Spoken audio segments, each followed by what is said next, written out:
누구든지 주님의 뜻을 알려고 하는 것이 당연할 것입니다.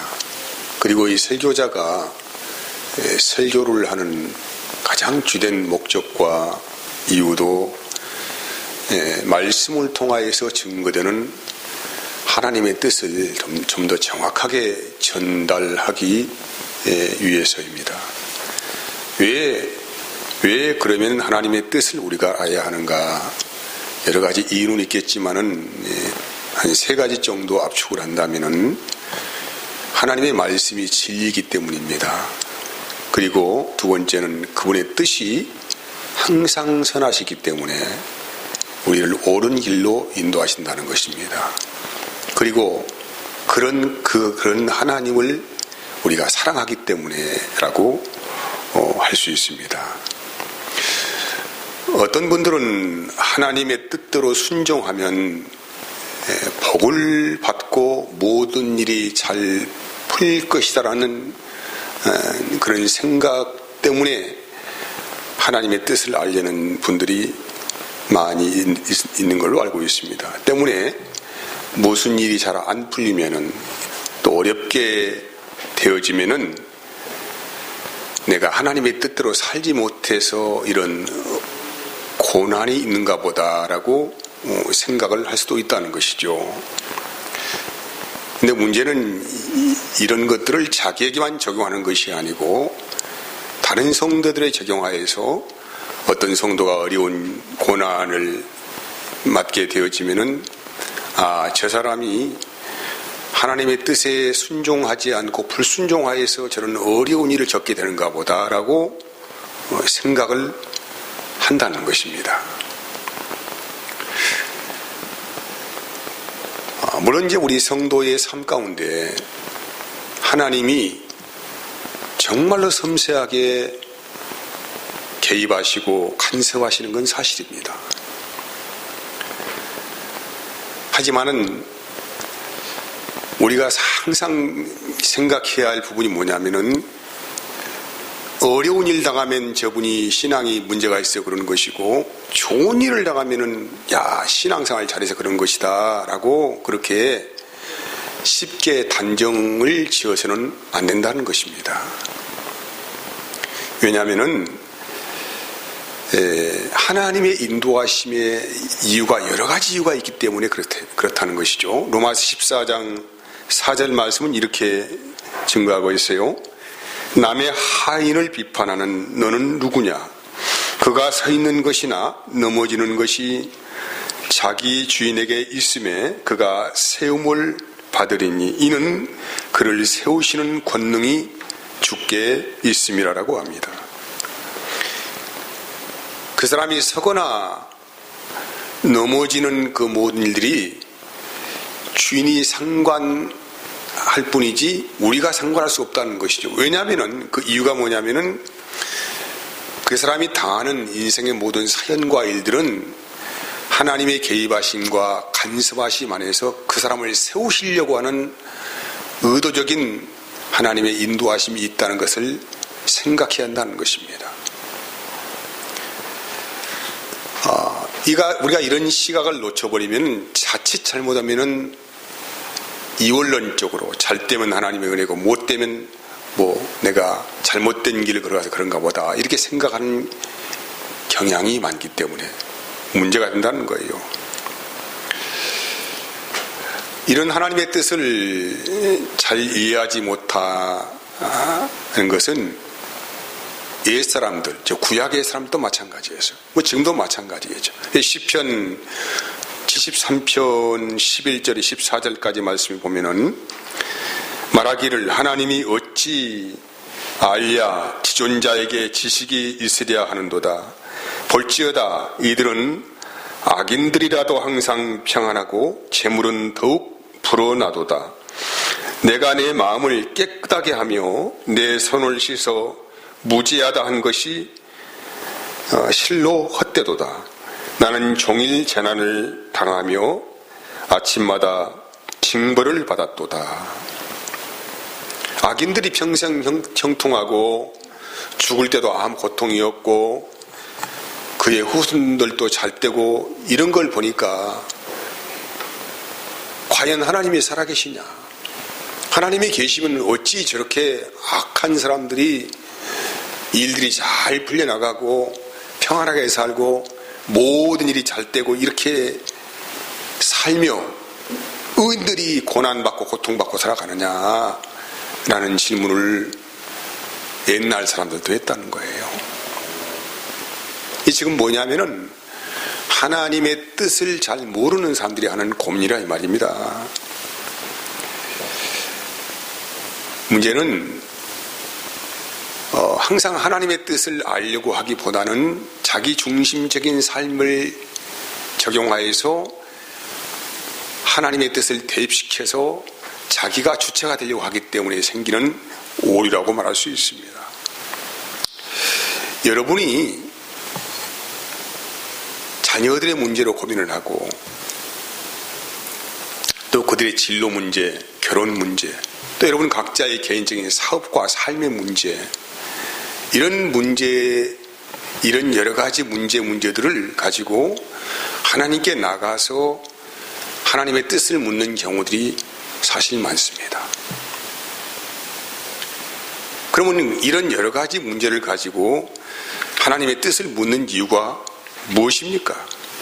정말로 하나님 사랑하시기에 하나님의 뜻대로 살아보려고 그렇게 물어보는 것입니까? 아니면은 혹시 잘못된 길을 가면 내가 큰 낭패를 보지 않을까? 어려움을 당하지 않을까? 이런 고민 때문에 염려하여서 하나님의 뜻을 묻는 것입니까? 본문의 말씀을 우리가 한번 적용해 봅시다. 바울 사도가 예루살렘으로 가는 과정에서 여러 제자들을 만났는데 그 중에 하나님의 계시를 받은 예언자 둘이 있었습니다. 빌립 집사의 딸들에게 하나님의 예언이 임했고 또 아가보라고 하는 선지자에게 하나님의 예언이 임했습니다. 그들이 받은 예언은 어떤 내용이냐면은 사도 바울이 예루살렘에 가면은 거기서 사도 바울을 잡아 죽이려고 혈안이 되어 있는 사람들을 만날 것이고 그들에게 잡혀 결박당할 것이고 엄청난 고난이 기다리고 있을 것이다라는 성령님의 예언의 말씀이었어요.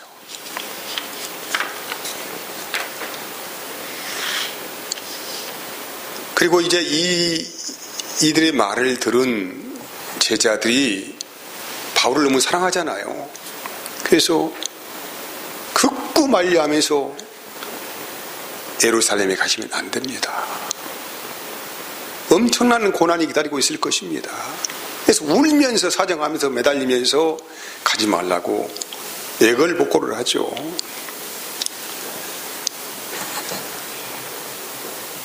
제자들은 생각하기를 앞으로 당할 일을 성령께서 이렇게 미리 예언자들을 통하여서 알려주신 것은 어려움을 당할 것을 미리 알려주신 이유에 대해서 지혜롭게 처신하라고 한 것이다. 앞으로 당신은 할 일이 많은데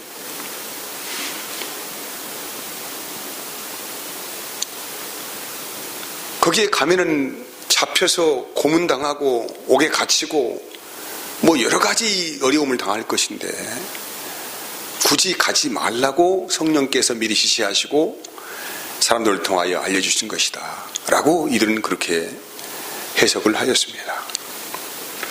사실 누가 들어도 이들의 이 주장과 말들은 충분히 설득력이 있고 이해가 되는 아주 정상적인 상식적인 말입니다. 바울은 전도자 아닙니까? 많은 사람들을 예수님께 인도하는 사람이에요. 큰 열정을 가지고 있는 사람이에요. 그런데 이런 사람이 어려운 일 만나가지고 잡혀서 이제 더 이상 활동하지 못하게 된다고 한다면은 이건 참 너무나도 하나님 나라 앞에서는 손해 아니겠습니까? 그래서 성령이 이렇게 알게 하신 것은 그런 어려운 일이 있으니까 가지 말고 잘 저렇게 판단해서 이 순간을 피하여서 앞으로 일을 도모하는 것이 훨씬 낫지 않겠느냐, 이런 설득력 있는 말로 그들은 바울을 사정하면서 애원하면서 가지 말라고 그렇게 하였습니다. 그러나 바울 사도들은 그들과 전혀 다른 생각과 뜻을 가지고 있었어요.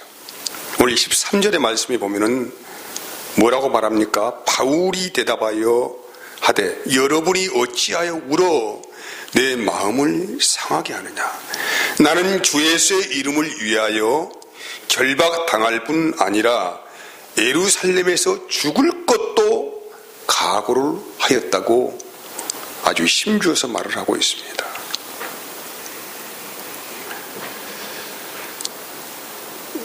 우리가 생각하기를, 또 대부분의 사람들이 생각하기를, 주님의 일을 우리가 잘하고 충성하면은 하나님이 우리의 삶을 책임져 주지 않겠느냐, 그런 자기 신념적인 믿음을 가지고 있는 분들이 사실 많아요. 그런 생각을 우리가 가지고 현재 주님의 길을 가고 있다고 한다면 오늘 이 바울이 우리에게 말씀한 내용들은 여지없이 우리의 생각과 기대를 무너뜨리는 말씀이에요. 주님의 뜻은 바울이 어떤 고난에 직면하더라도 두려워하지 말고 물러서지 말고 복음을 전하라는 격려의 말씀이라고 하는 것입니다. 지금까지 바울이 걸어온 길은 너무나도 어렵고 힘든 여정들이었습니다. 가는 곳마다 바울은 거기에서 엄청난 고난을 당하기도 하고 죽을 위험도 당하기도 하고 엄청난 매도 맞기도 했어요. 누구와 동행했습니까? 성령님과 동행을 했지요. 그런데 예루살렘에 가면은 또 어려운 일을 당한다고 예언자들이 말을 합니다. 근데 이 말을 듣고도 바울은 아니다, 나는 결박당해 죽음을 당한다 할지라도 나는 가겠다라고 자포하는 심정으로 말 그대로 폭탄을 가슴에 품고 적진석으로 뛰어 들어가는 것이라는 말입니다. 고린도후서 11장 23절에서 28절까지의 말씀은 과거에 바울이 살아왔던 길을 우리에게 잘 소개하고 있어요. 같이 한번 읽어봅시다. 그들이 그리스도의 일꾼이냐 정신없는 말을 하거니와 나는 더욱 그러하도다. 내가 수고를 넘치도록 하고 옥에 갇히기도 더 많이 하고 매도 수없이 맞고 여러 번 죽을 뻔하였으니 유대인들에게 40에서 하나 감한 매를 5번 맞았으며 3번 대장으로 맞고 1번 돌로 맞고 3번 파선하고 일주야를 깊은 바다에서 지냈으며 여러 번 여행하면서 강의 위험과 광도의 위험과 동족의 위험과 이방인의 위험과 신의 위험과 광야의 위험과 바다의 위험과 거짓 형제 중에 위험을 당하고 또 수고하며 애쓰고 여러 번 자지 못하고 줄이며 목마르고 여러 번 굶고 춥고 헐벗었노라. 이외에 이런 고사하고 아직도 날마다 내 속에 눌리는 일이 있으니 곧 모든 교회를 위하여 염려하는 것이라. 늘 성령과 동행한다는, 성령 충만한 바울의 삶이 이런 삶이었어요. 그리고 오늘 허물어진 우리의 가슴을 파고드는 말씀 29절 말씀이에요. 다시 한번 읽어볼까? 29절입니다. 이에 이런 고사하고 아직도 날마다 내 속에 눌리는 일이 있으니 곧 모든 교회를 위하여 염려한다고 합니다. 이렇게 죽을 고생하고 죽을 고비를 여러 번 넘기고 여러 번 넘기는 가운데서 여전히 마음에 개운치 않은 것이 있다. 날마다 자기 가슴을 눌러오고 마음을 조아려오는 것이 있다. 그것은 주님의 교회를 위하여 염려하는 마음이다 라는 것입니다.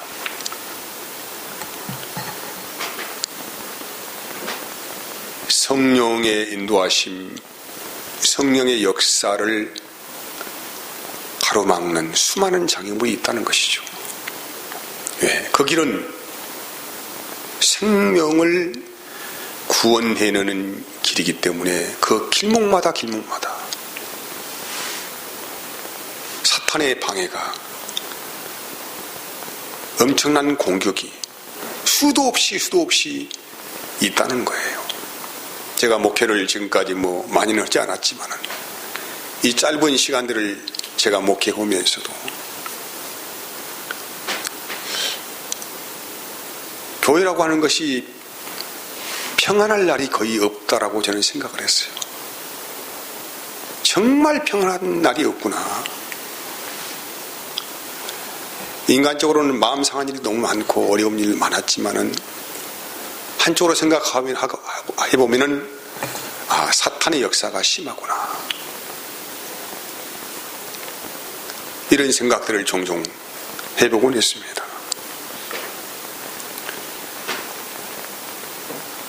그래서 이 성령의 역사를, 성령의 인도하신 그 성령의 역사를 가로막는 그런 일들이 처처에 많이 있을 것이다.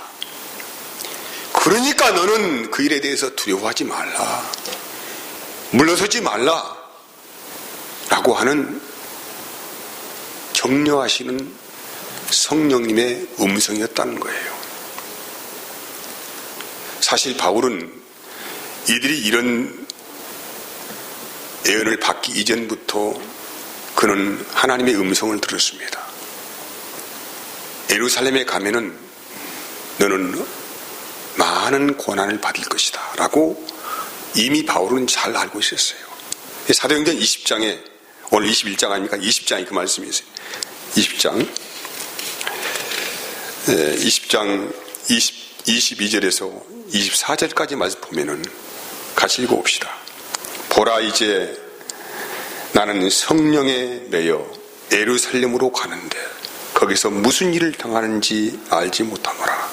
오직 성령이 각 성에서 내게 증언하여 결박과 환난이 나를 기다린다 하시니 내가 달려갈 길과 주 예수께 받은 사명 곧 하나님의 은혜의 복음을 증언하는 이 일을 마치려 할 때에는 나의 생명조차도 조금도 귀한 것으로 여기지 아니하노라. 보라, 내가 여러분 중에 왕래하며 하나님의 나라를 전파하였으나 이제는 여러분이 내 얼굴을 다시 보지 못할 줄 아노라. 에베소 교회의 마지막 설교 내용입니다. 이제 그는 죽음이 자기 앞에 임박했다는 걸 알고 있어요. 내가 예루살렘에 가면은 많은 고난이, 환난이 기다리고 있다.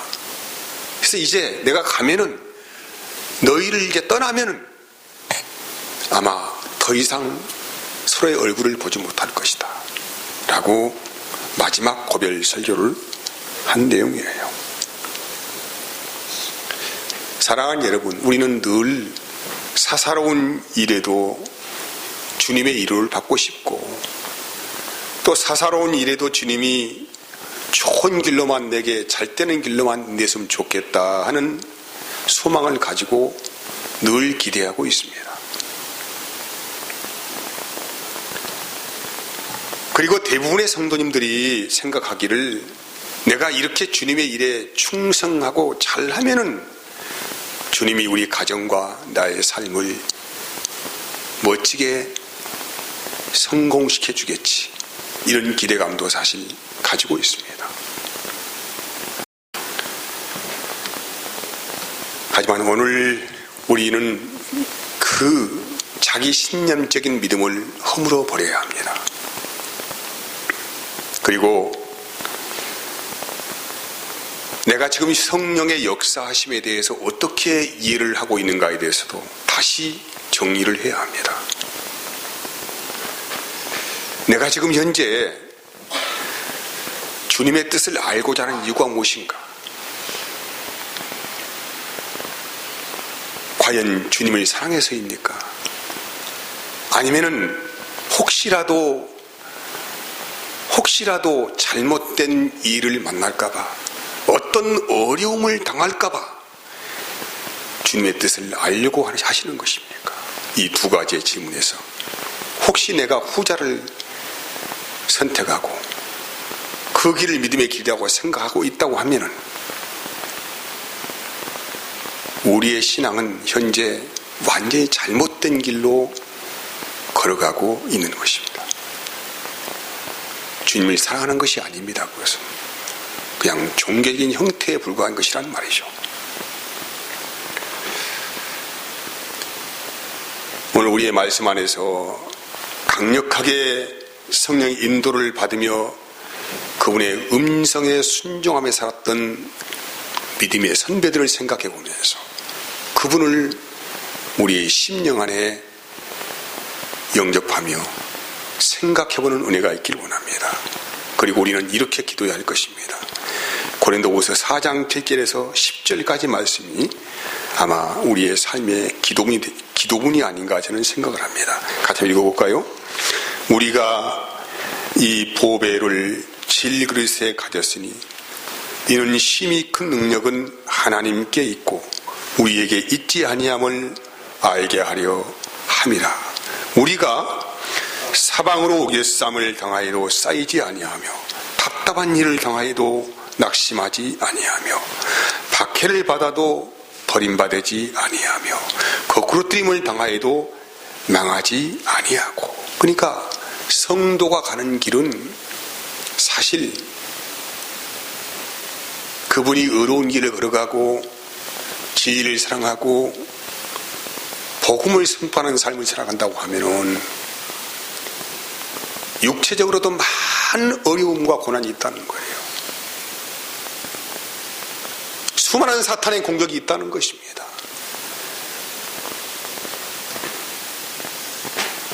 그리고 이어진 말씀이에요. 우리가 항상 예수의 죽음을 몸에 짊어지면 예수의 생명이 또한 우리 몸에 나타나게 하려 함이라. 우리 살아있는 자가 항상 예수를 위하여 죽음에 넘겨지면 예수의 생명이 또한 우리 죽을 육체에 나타나게 하려 함이라. 우리가 선택할 수 있는 길은 사방에 싸움을 당하는 그런 어려운 상황을 만난다 할지라도 우리가 선택할 수 있는 길은, 우리가 해야 할 기도는 예수의 생명이 우리 죽을 몸에 나타나기를 기도한다는 것이죠. 이것이 일생 우리 성도가 하나님의 뜻을 헤아리고 그분의 뜻을 알고 마음으로 믿어서 받아들여서 생명의 길을 걸어가는 사람의 길이 아닌가라고 저는 생각을 합니다. 혹여라도 세상 사람들이 꿈을 꾸고 기대하는 것들을 통하여서 하나님의 은혜를 받으려고 하지 말고 우리는 이 땅에 잠시 있는 시간 동안에 주님의 나라를 위하여서 내가 어떤 헌신과 생명을 바치는 일에 있어서 살아야 할 것인가에 대해서 고민하고 그 일을 선택하며 성령님께 묻고 기대하며 그런 소망을 가슴에 품고 살아가는 은혜가 나를 주장해야만이 비로소 성령님의 음성이 또렷이 들려오는 그런 삶을 살게 될 것입니다. 기도하겠습니다. 하나님 감사합니다. 늘 강건하기를 원하는